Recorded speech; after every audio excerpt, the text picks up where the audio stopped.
avec moi, s'il vous plaît, le scénario.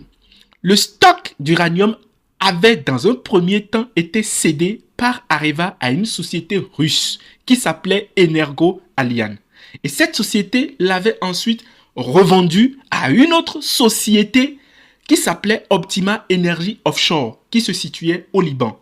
Et quelques jours plus tard, Optima, à son tour, avait vendu l'uranium à la Société des patrimoines des mines du Niger, pour désigner la Sopamine, donc qui est une société d'État nigérienne contrôlée par le Niger.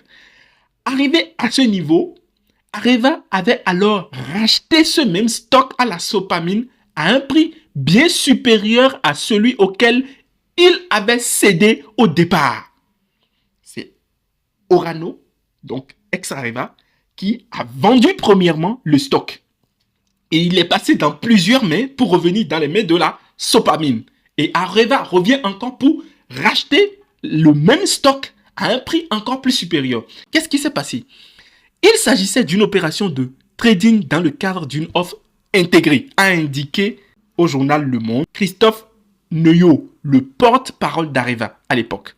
En clair, donc, le groupe français était en contact avec un opérateur intéressé par l'achat de centrales nucléaires qui souhaitait aussi, afin de sécuriser son approvisionnement, obtenir de l'uranium. Finalement, selon les dires de M. Neuillot, la vente du réacteur ne s'est pas faite. Nous avons donc racheté l'uranium avec, au bout du compte, une perte de 18 millions de dollars. Est-ce que vous comprenez très bien ce qui s'est passé dans ce cas?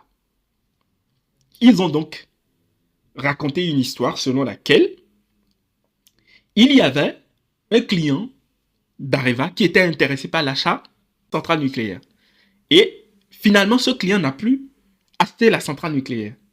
Mais au moment où le dit client proposait son offre d'achat de centrale, il avait émis également aussi le souhait d'avoir de l'uranium en termes de stockage pour l'approvisionnement de la centrale.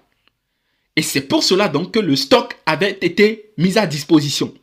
Et puisque la centrale n'a plus été achetée, Orano a donc racheté tout simplement le stock et là, l'a racheté à un prix encore plus élevé, en faisant une perte, tout simplement.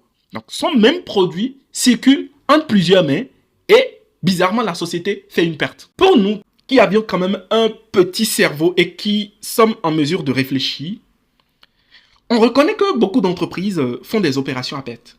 Mais le